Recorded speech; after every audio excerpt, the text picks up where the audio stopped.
అధికారంలోకి వచ్చిన తర్వాత ఉస్మానియా దవాఖానను ఒక్కసారన్నా మీరు పోయి సందర్శించిర్రా? ఒక్కసారంటే మీరు పోయి సందర్శించిరా? నో. ఏముంది, ఏం కావాలి? సరే, ఇప్పుడు ఈ దవాఖాన కట్టనీకన్నా లేదన్నా మీ అధికారం చివరి దశకు వస్తుంది. ఇప్పుడు మొదలు పెడితే ఈ దవాఖానను మీరు క్లియర్ చేయడానికి చివరి దశకు వచ్చేస్తారు. మీరు ఓ 4 ఏళ్ళు పడుతుండొచ్చు, లేకపోతే హార్డ్లీ ఒక 2 ఏళ్ళు 3 ఏళ్ళు పడుతుంది. లేదు మేము తొందరనే కడతాం, ఒక నెలలో కట్టేస్తామని అనుకుంటే వచ్చే నెల మళ్ళీ కూలిపోతుంది. ఎందుకంటే నీళ్లు తాగాలి కదా, బిల్డింగ్ కూడా అడ్డమైన బిల్డర్లకు ఇస్తే కమిషన్ల కోసం ఆగమాగం అవుతుంది. దయచేసి దీన్ని గమనించారు. సరే, రైట్, మీరు ఇచ్చారు. మరి అప్పటిదాకా ఇప్పుడున్న దవాఖానలో, ఉస్మానియా దవాఖానలో మీరే అంటారు పెచ్చులు ఉడుతున్నాయి, మీరే అంటారు ఇబ్బందికర వాతావరణం అని, మీరే అంటారు కూలిపోతుందని. మరి మీరు ఇప్పుడు ఉన్నదానికి ఏం చేయాలి అని అన్నది ఒక్కసారి ఏమన్నా ఆలోచిస్తుర్రా? కత్తెరలు, హాస్పిటల్లో ఉన్నటువంటి కత్తెరలు సానబట్టాలన్నా లేదా అన్నది తెలుసా మీకు? సూదిబుట్లు ఉన్నాయన్నది తెలుసా? ఈ పడకలు ఉంటాయి కదా, బెడ్లు ఉంటాయి కదా ఉస్మానియా దవాఖానలో, వాటిలోకించి పురుగులు వస్తున్నాయన్న విషయం తెలుసా? పక్క బెడ్లకు సందు లేకుండా వేస్తున్నారు, అసలు ఆడ బెడ్డే లేదు అని అన్నది తెలుసా? ఎంత ఇబ్బంది పడుతున్నారో తెలుసా? కానీ మీరేమో ఇయ్యాలనేమో శంకుస్థాపన చేస్తారు.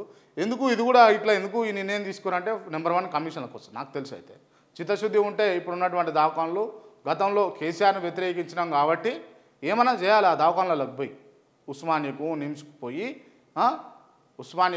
పోయి అటు గాంధీకి పోయి ఏం చేయాలి, ఏం వసతులు లేవని అన్నది ఓ ఆరోగ్య శాఖ మంత్రో లేకపోతే ముఖ్యమంత్రో పోవాలి, చూడాలి, రావాలి.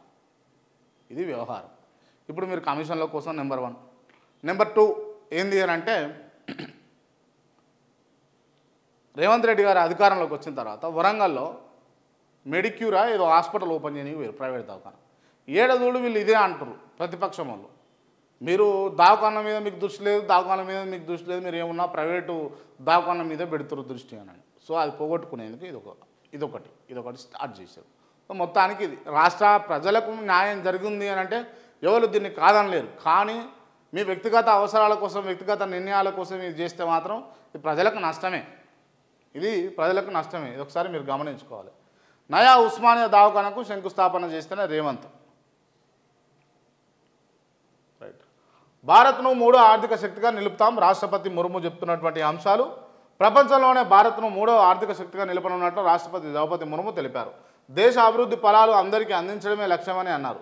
1 నేషన్ 1 ఎలక్షన్కు తమ ప్రభుత్వం కట్టుబడి ఉన్నట్లు రాష్ట్రపతి పేర్కొన్నారు. జనవరి 31న పార్లమెంటు బడ్జెట్ బిల్లు సమావేశాలలో ప్రారంభమయ్యాయి. ఈ సందర్భంగా ఉభయ సభలను ఉద్దేశిస్తూ పార్లమెంట్లో రాష్ట్రపతి ద్రౌపది ముర్ము ప్రసంగించారు. ఈ నేపథ్యంలో మాజీ ప్రధాని మన్మోహన్ సింగ్కు పార్లమెంటు ఉభయ సభలు నివాళులు అర్పించాయి.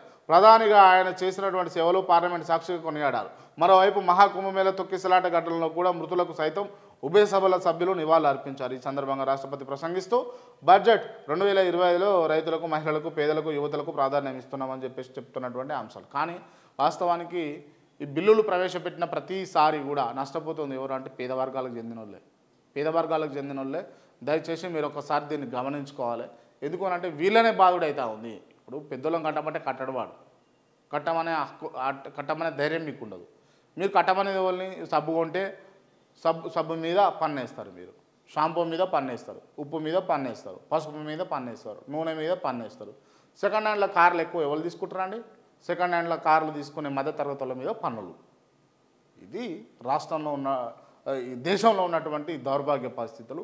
దయచేసి అంటే మీరు వీళ్ళ మీద బాగా బడా పారిశ్రామికవేత్తలు ఉన్నారు కదా, బడా ప్రజల సొమ్ములతోటి ఎదిగిన వాళ్ళు ఉన్నారు కదా, ప్రజల సొమ్మును దోసుకున్న వాళ్ళు ఉన్నారు, వాళ్ళ మీద ఈ పేద మధ్యతరగతి కుటుంబాల పైన, పేదోళ్ళ పైన, లేకపోతే మధ్యతరగతుల పైన ఈ సెకండ్ హ్యాండ్ కార్లు జనరల్గా మాట్లాడుకున్నాం. సెకండ్ హ్యాండ్ కార్లు ఎవరు తీసుకుంటారు చెప్పండి?